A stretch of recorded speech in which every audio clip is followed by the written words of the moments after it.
One of the races or people who do the most photographs are the Indonesians.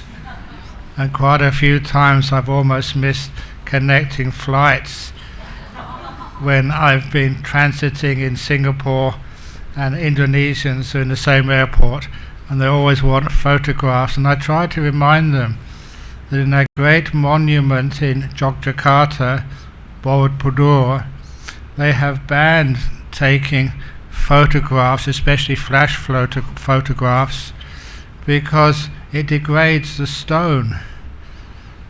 And I said, well, me too, I'm getting old, you're degrading my good looks. It doesn't work though. And I don't know why people like taking photographs of me. I'm now old and fat. In the old days, I was young and fit and handsome.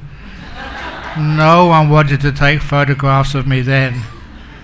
So any of you or your children wanting to be supermodels, tell them to get fat and get old and lose all their hair, and you get more photographs taken of you.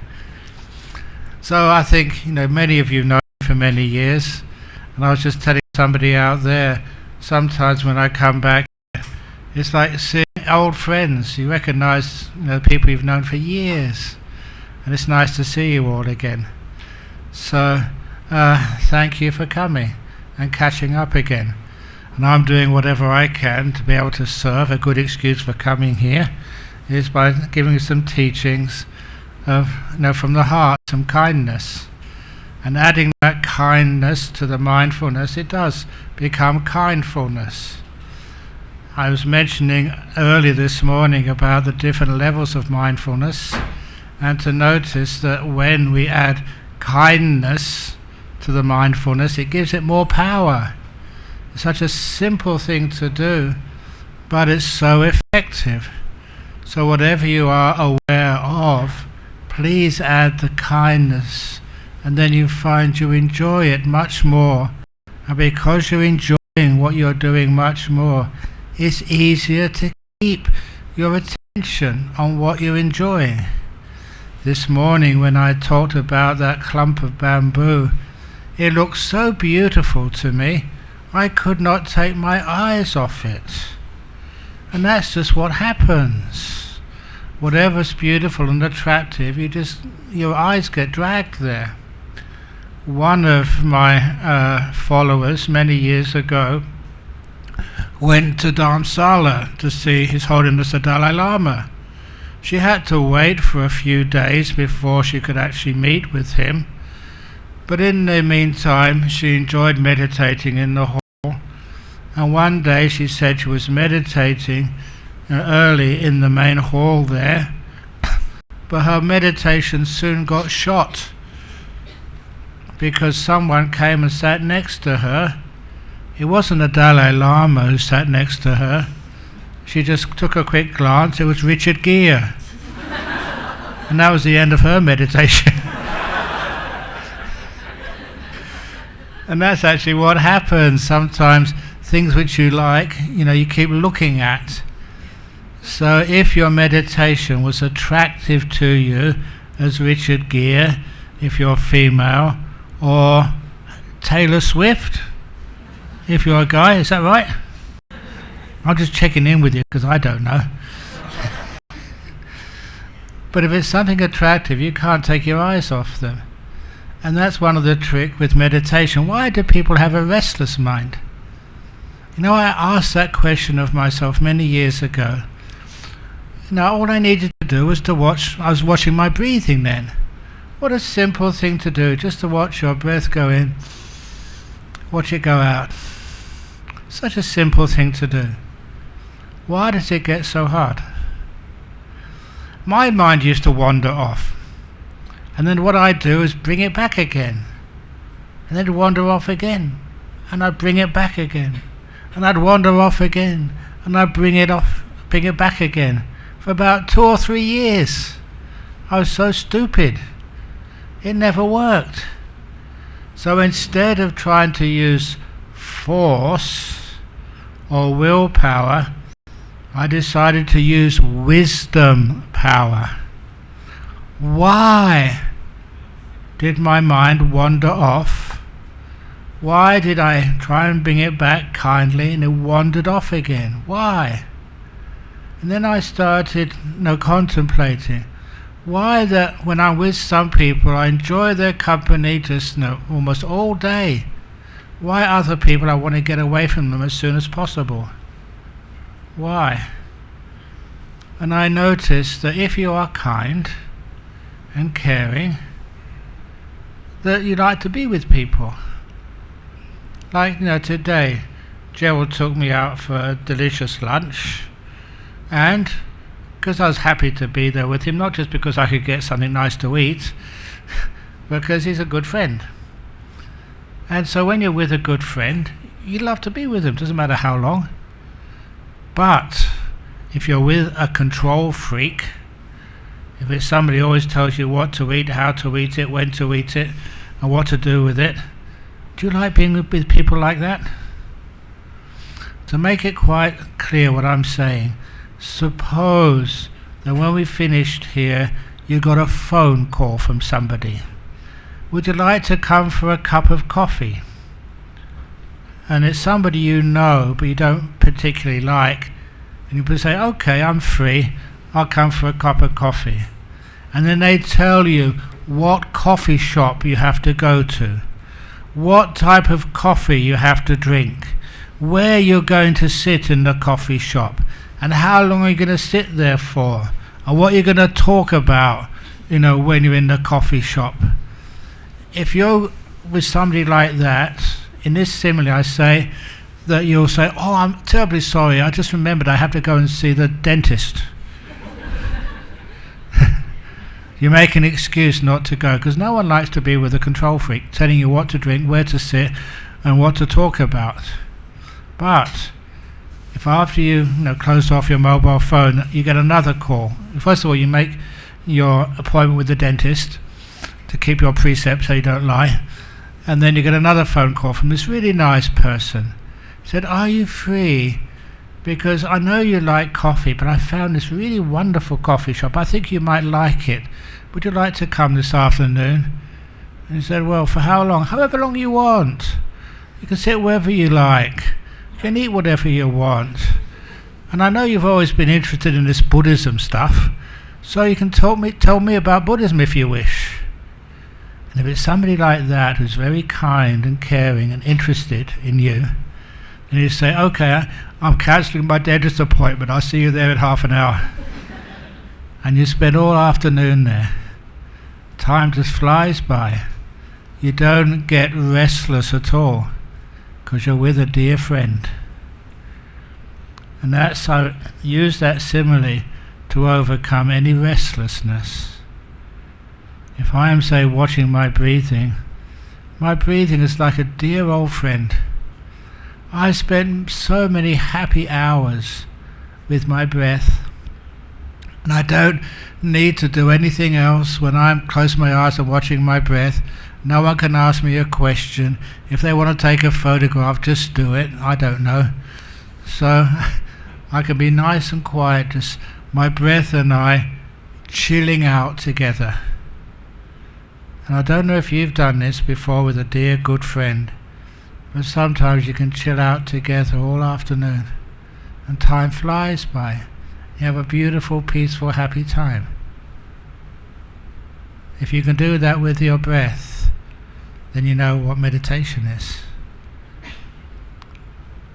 The problem I had before, I was trying to control my meditation. Control my breath, like capture it.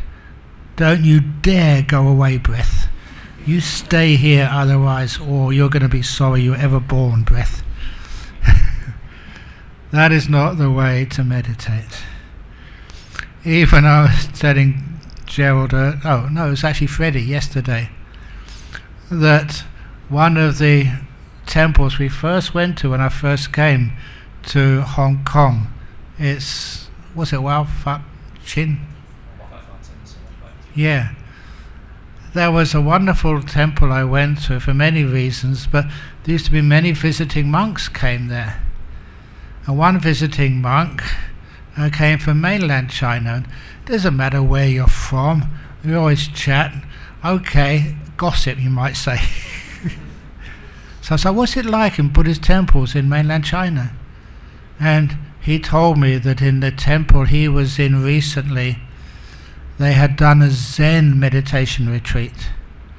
And in that Zen meditation retreat, the master came down the line of meditators, they were lay meditators, with the Zen stick. And there was one middle-aged lady who was falling asleep. So with the Zen stick, the master whacked her on the back. You know what happened? She got out her mobile phone and called the police. True, and the police came and arrested that monk. That was the end of that retreat.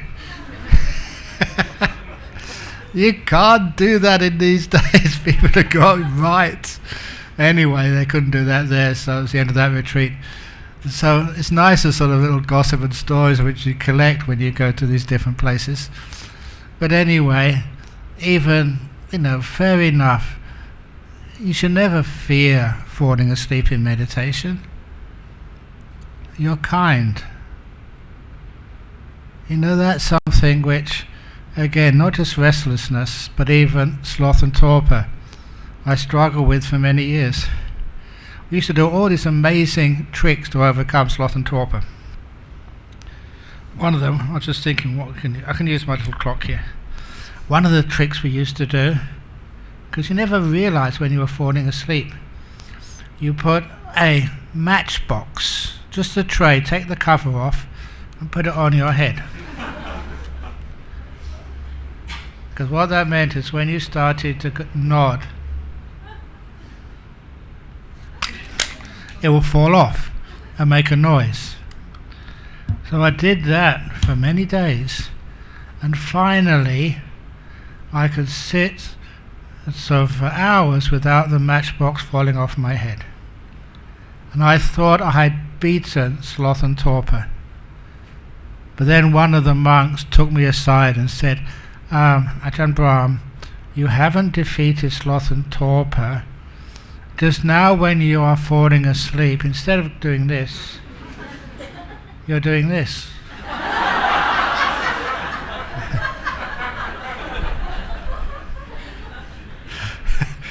That was true. The psychology, the head was sort of compensating, it's still getting sleepy. So for many years I was concerned about sloth and torpor, falling asleep when you're meditating a lot. But the thing which really taught me what sloth and torpor is was when I had the opportunity. I was a monk in Thailand, in the forests. We used to get up really early in the morning at 3 a.m. We're only supposed to sleep 4 hours, but honestly I cheated. I slept 4.5 hours every night, not much. And the food was absolutely disgusting. Honestly it was. Some of the food which I ate, actually put in my mouth and ate, one was only one meal a day, not like these days. I have a breakfast as well as lunch. I've got just a security. If the lunch is not good, I can have a good breakfast. If the breakfast is not good, I can have a good lunch. In those, you only had one meal and that was it. A ball of sticky rice, glutinous rice, with a frog on top. That was all for one meal of the day.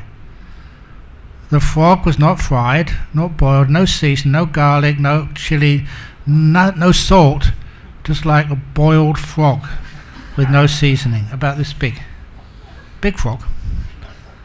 And that was your one meal of the day. And honestly, before I was a monk, I was a vegetarian, but I was told that this in the forest you just have whatever food people can find. And so that day was frog on rice, boiled frog. Now, you know what happened? You can tell your kids this story, because I was so grateful I paid attention during the biology lessons. I knew what part of a frog was which. But the monk sitting next to me did not know what part of a frog was which. So when he was picking the inside to get something to eat with the sticky rice, he pressed something we call the bladder of the frog. That's correct, it still had urine in, and that frog peed all over his rice. That's honest, disgusting but honest. So he couldn't eat anymore after that. So those were some of the disgusting food we used to eat. It was just what locals ate. But nevertheless, I had enough to survive, but always a bit hungry. I make up for it in my old age as a monk. But I remember just was asked to do my visa over in Bangkok to spend another year in Thailand.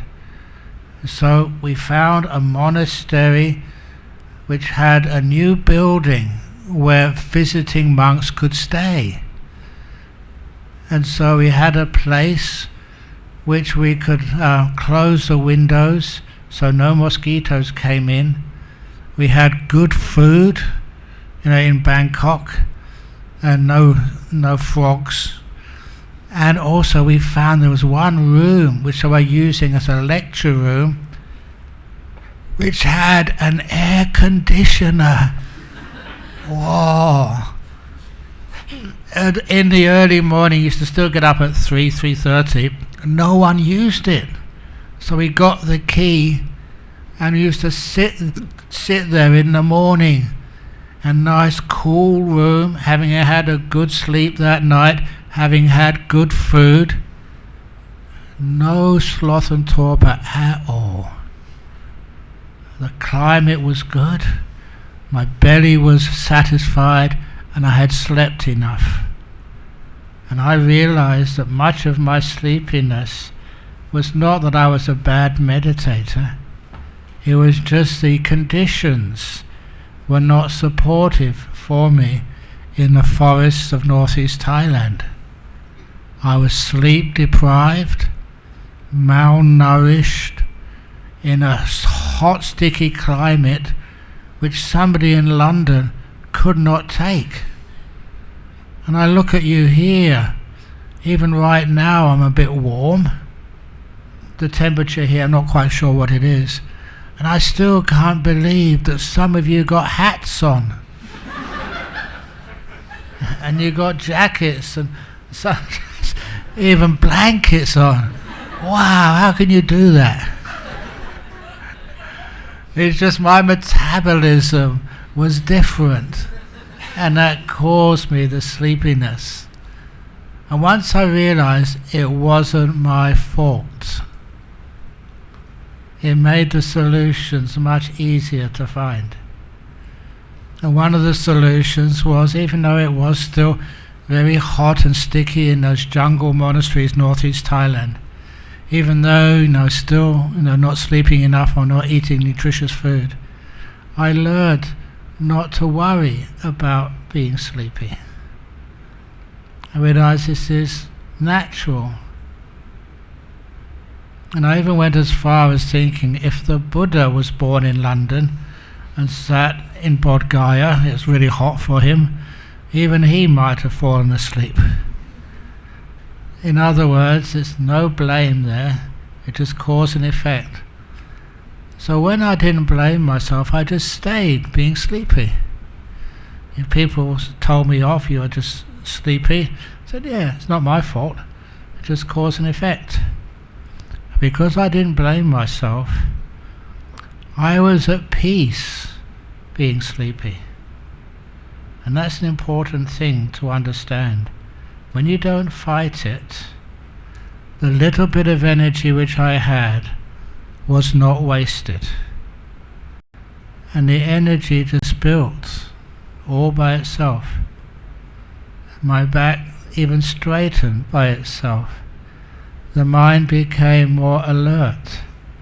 And soon the sleepiness wasn't there anymore. I was mindful, alert. when I fought my sleepiness and did battle with it, sometimes you would conquer it and the sleepiness would go, but would be exchanged by restlessness. So I'd calm down my restlessness and I'd fall asleep again. Could never find that middle spot where you're just aware but not restless, and the awareness is sharp. And that's how it's done. I've taught this so many times. If you ever are sleepy, then just stay with the sleepiness. Don't fight it. Make peace with it. It's not your fault. You've been working too hard, or someone gave you too much sticky date pudding for lunch. That's what I had for lunch today. And so, after a while, you just stay with it.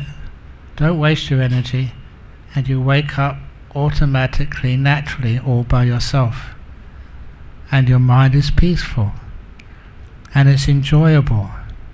And because it's enjoyable, that's where the sleepiness vanishes, and also the restlessness vanishes. It's always a strange thing. In many meditation classes, people forget to teach you how to have happy meditation.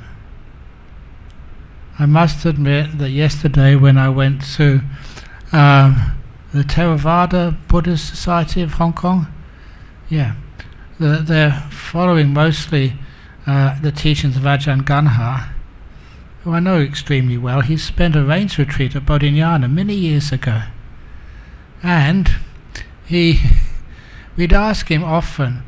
He was a monk who just, you know the story, when a king cobra came up to him in a forest.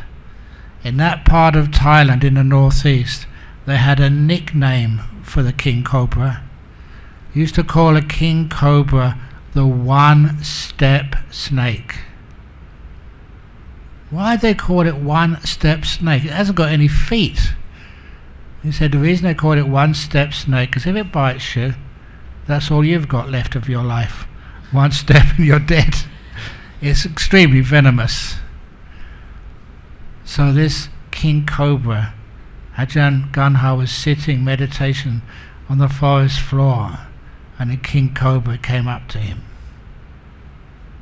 Just lifted its head just right at the same level as Ajahn Ganha's nose. Opened its hood, right in front of his nose. That's pretty scary. If you're sitting on the ground, it's hard to jump up and run away.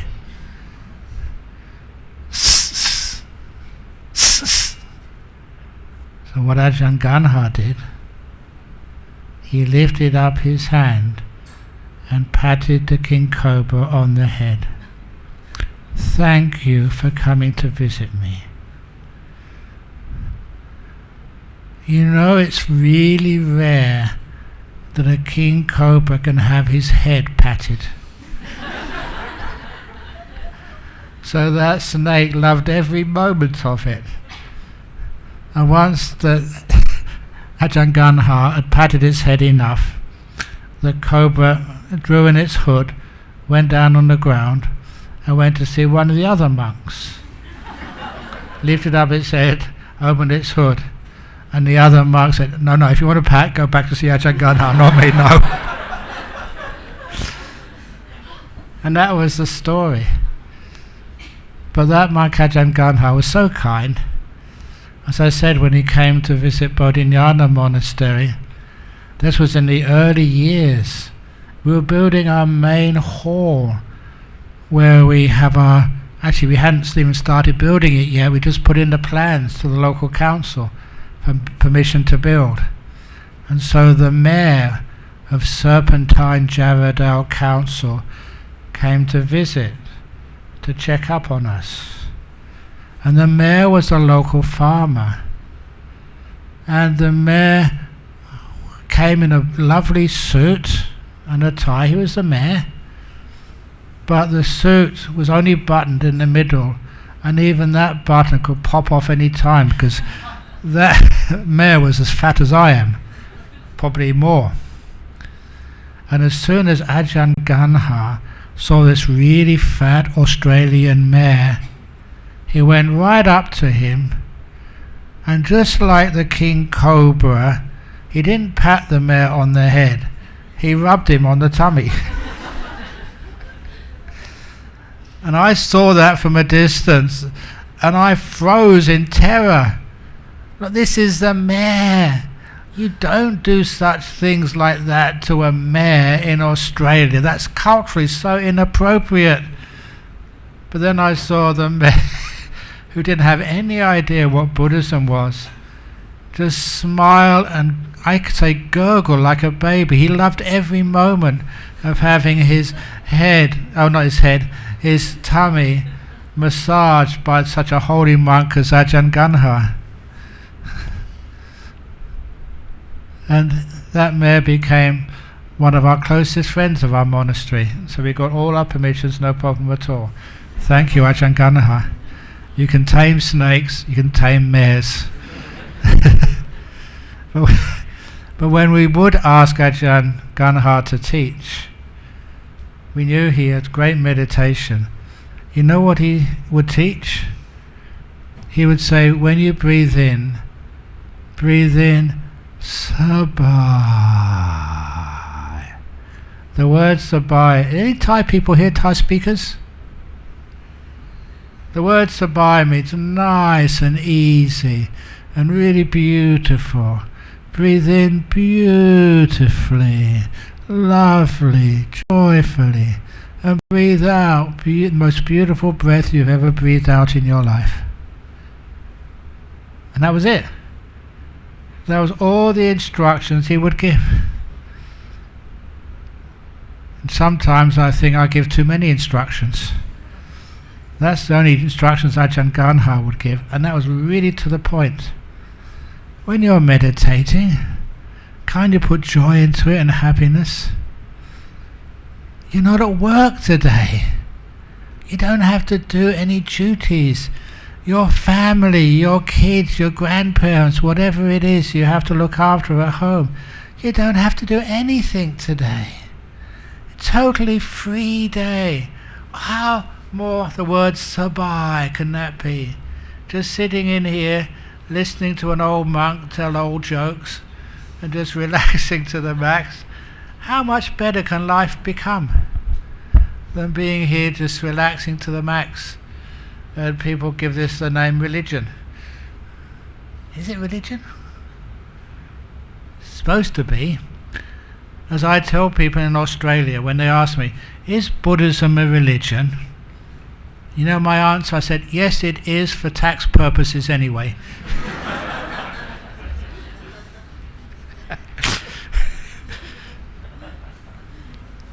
But it's a very peaceful, deep way of finding out the truth. Inner happiness, everything which a religion should do, without the burden of feeling guilty or punishment or having to strive so hard to get something. It's a very peaceful religion, very joyful one, the sort of thing which people want to do, if they're Buddhist or not. What's wrong with just sitting here, just making your mind so peaceful, so beautiful? Breathing in Sabai. Breathing out Sabai. And that's right in there in the Buddha's teachings for people who know their teachings on meditation. Breathe in, experiencing what we call piti sukha. This is the Pali. Joy and happiness. That is one of the reasons I became a Buddhist meditator. I enjoyed it. It was fun. It was powerful. It was deep. And I got some of the most enjoyable experiences of my life through meditation. I mean, real joy. And I don't know if I've said this to you before. There was sometimes, I remember years ago, sometimes I thought that the meditation became so pleasurable. I thought no human being can endure or take so much pleasure. I mean, that's how pleasurable it becomes. But I discovered a great truth. You can take more pleasure. In other words, the type of pleasure which does you no harm, which you don't get addicted to. There's this beautiful sense of inner freedom. So this is what the meditation does, and how joyful it becomes. And that is one of the reasons why, if any of you come up to me afterwards or any other time during this tour or any other tour and say you've had some beautiful meditation, honestly, I don't listen to your words. I look at your face and see if there's a big stupid smile on your face. Stupid fun, that's not really the right word. But I remember this one lady. Yeah, she was Malaysian, and after one 9-day retreat, she came up after the end of the retreat, and she'd actually been trying really hard, didn't get anywhere in her meditation. But then when the meditation retreat was over, she had to wait till the taxi to come to take her to the airport to go back home to Kuala Lumpur. And she had an hour to wait for the taxi. So she said she just went into the meditation hall to meditate, to kill time. It's the first time in the retreat she stopped expecting anything. And then before the hour was finished, she'd come up to me. I was sitting on a chair. This was a retreat in Thailand, and I was having some apple juice or something.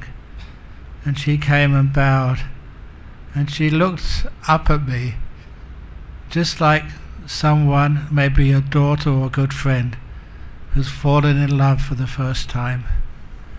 Ajahn Brahm, oh, Ajahn Brahm, oh, it's so wonderful, oh. Like, obviously I can't imitate it. She'd had her first really deep meditation,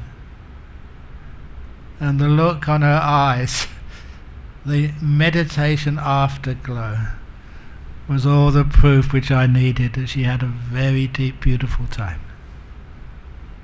So this meditation, it makes you really happy.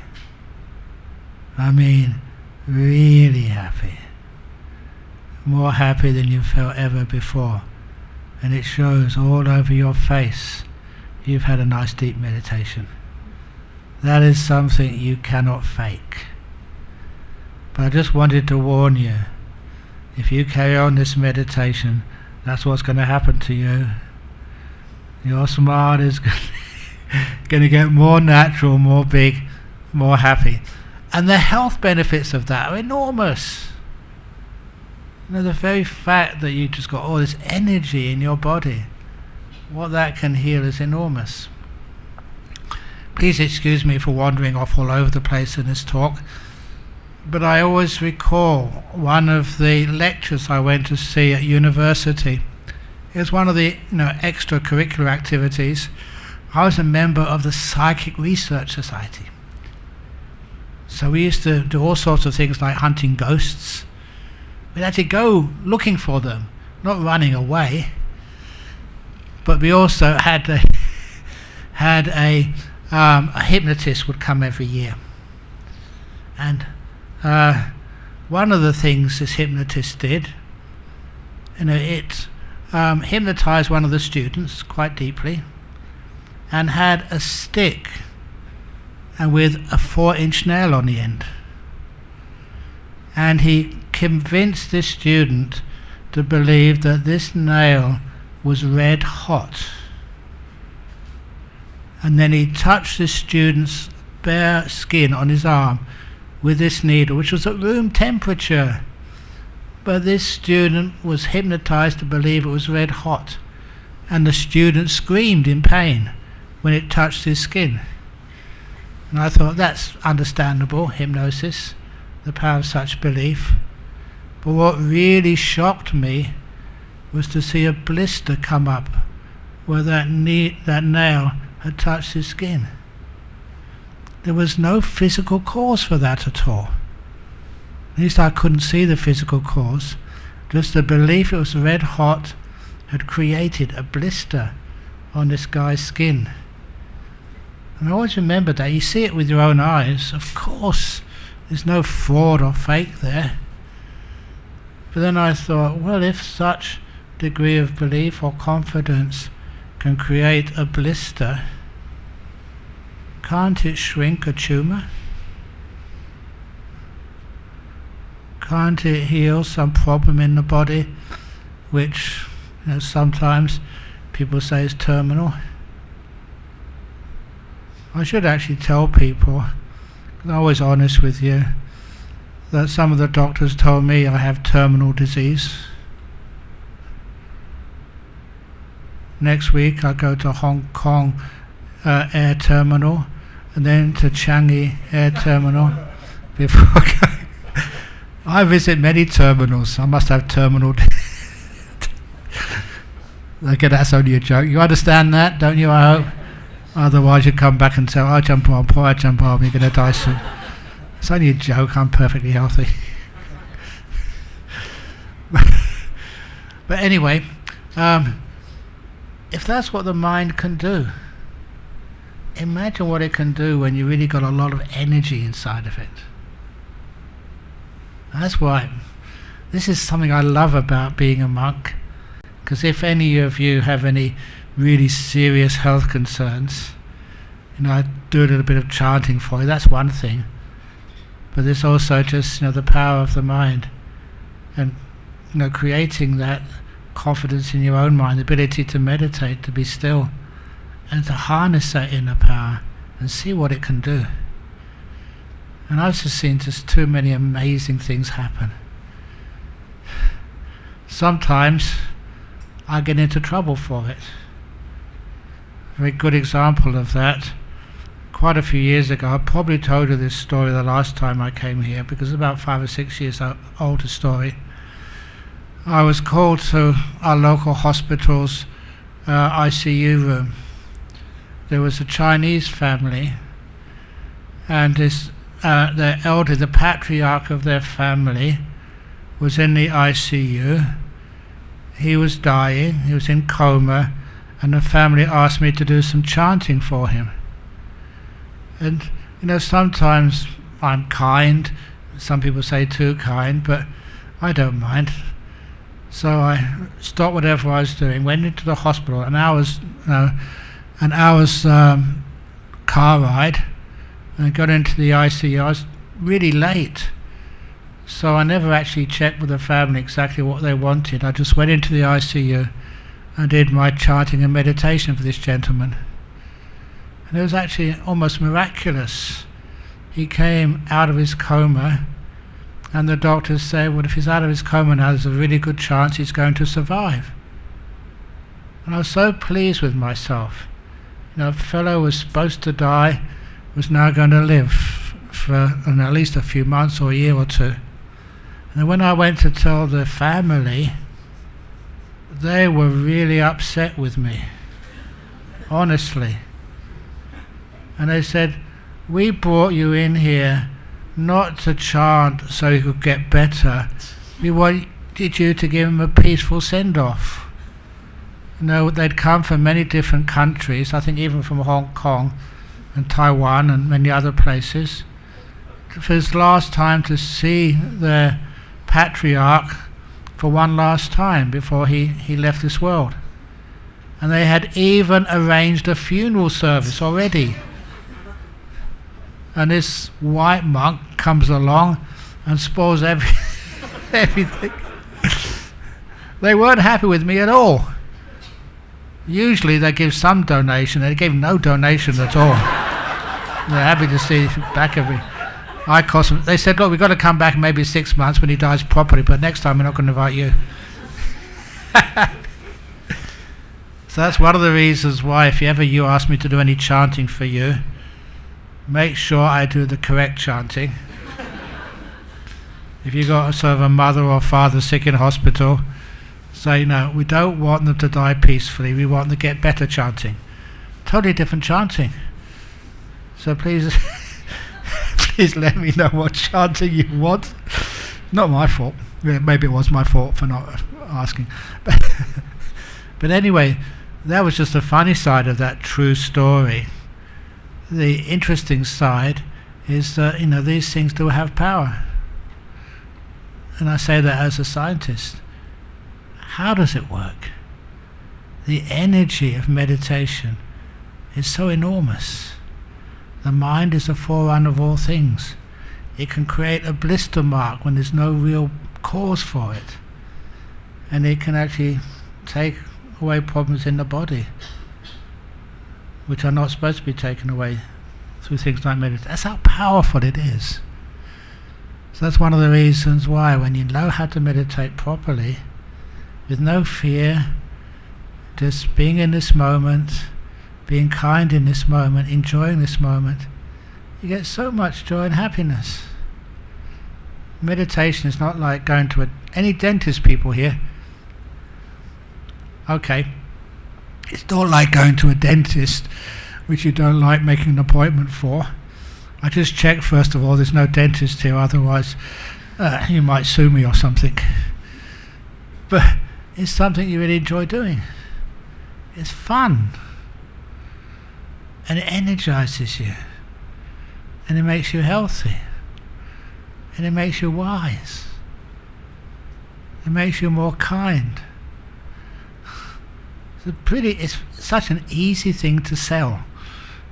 I'm in Hong Kong now, and you like selling things. That's the nicest thing to sell. Sell happiness and peace and good health and joy and harmony, being able to live with one another. I mentioned this earlier. Why do people ask monks to do blessings for marriages? It's because we do understand what it's like to live with another person. I don't know how we understand this, but anyhow, you know that what I often say at marriage blessings, I usually start by looking at the bride.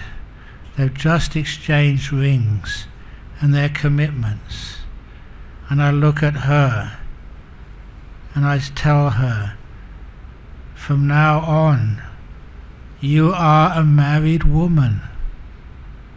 It's different than being single. From this day on, you must not think of yourself. She understands that. And I look at the guy, the groom, and I said, from this day on, you must not think of yourself either. He nods his assent. Eventually, I don't know what it is about men, but they pause first of all. And then, still looking at the guy, I say, from this moment on, you must not think of yourself, nor must you ever think of her, your wife. And when I first said this, there's this wonderful reaction. You didn't need to read minds to know what they were thinking. Who is this stupid monk? What does it mean by this? I'm not supposed to think of my wife anymore. And I look at her and said, same with you. You must not think of your husband from this day on. And then they're trying to figure out, is this a joke or is this something serious? This is not a joke. This is serious. When you are together, you must never think of yourself, nor must you think of your partner.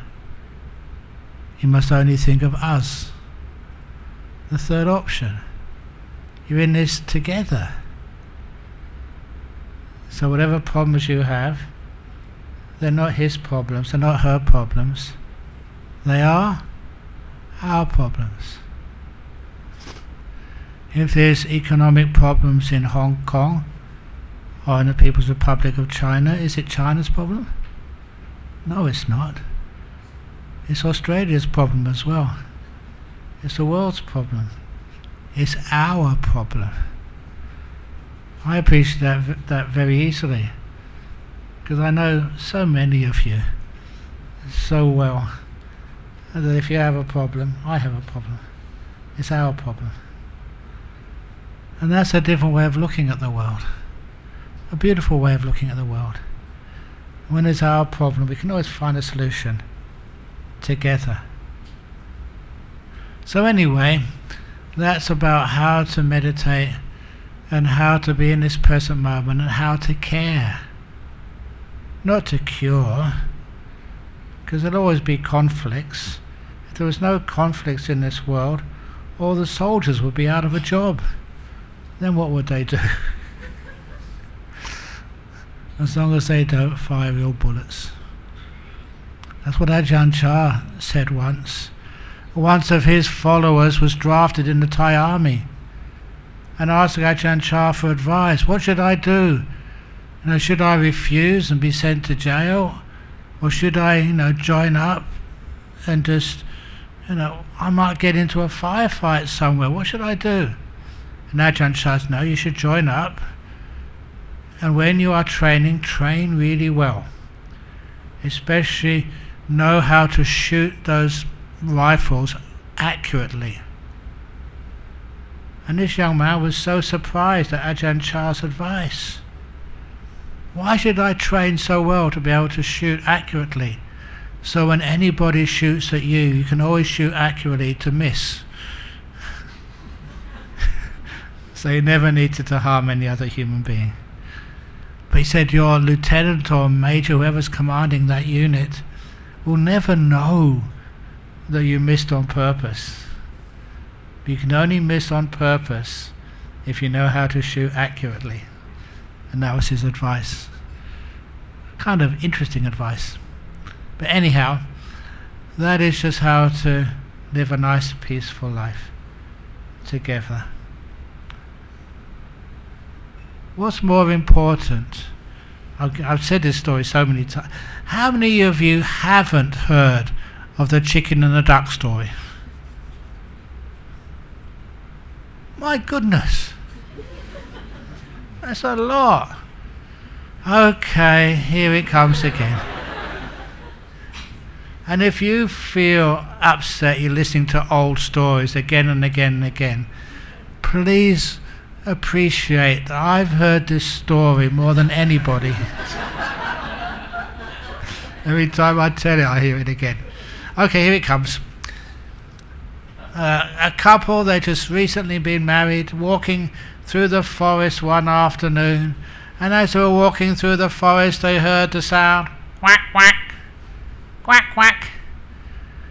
And the wife said, "Oh, darling, can you hear that? That's a chicken." And he said, "Pardon me? There's a chicken." And he said, "It's not a chicken, darling. That was a duck. Ducks go quack, quack. Chickens don't go quack, quack. That was the duck." And she said, "No, that was a chicken." He said, "It can't be. It was a duck." "No, it's a chicken." And it went quack, quack again. "There you go. It's a chicken." She said, "No, it's a duck," he said. "It's a chicken! It's a duck!" And then her eyes went all watery. "It's a chicken!" She was about to burst into tears. And this man, wise, very rare to find a man like this, looked her in the eyes and remembered why he married her.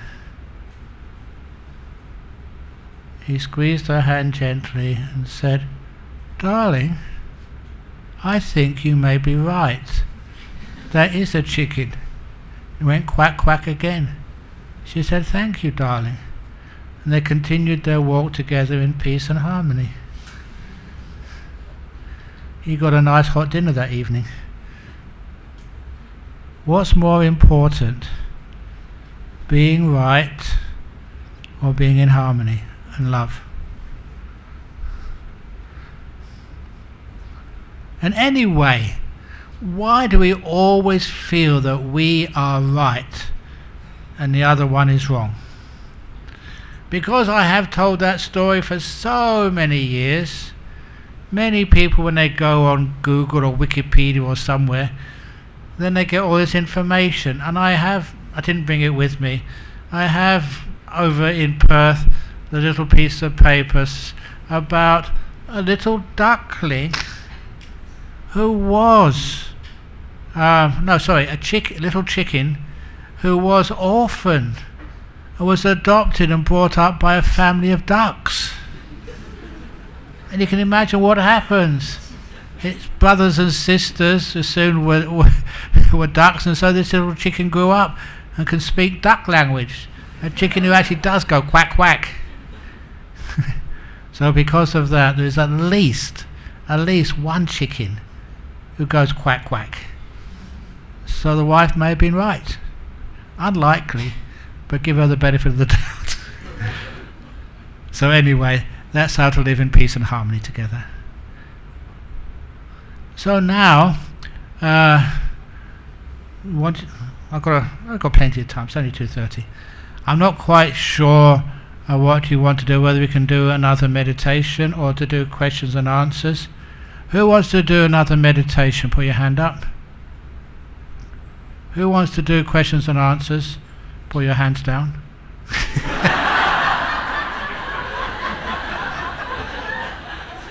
That's what we call democracy. Okay. Do you want to do a break for 5 minutes before we do? But if you do a break for 5 minutes, don't go outside to talk and buy books and chat to one another. Just go to the toilet, and then we can come back again and do the meditation. Is that nice? Okay. So please, no talking, no buying books, no chatting, no, I don't know what else you do out there.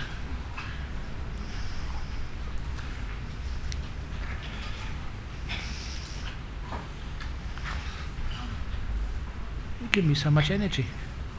Lunch. Good. I'm not sleepy at all.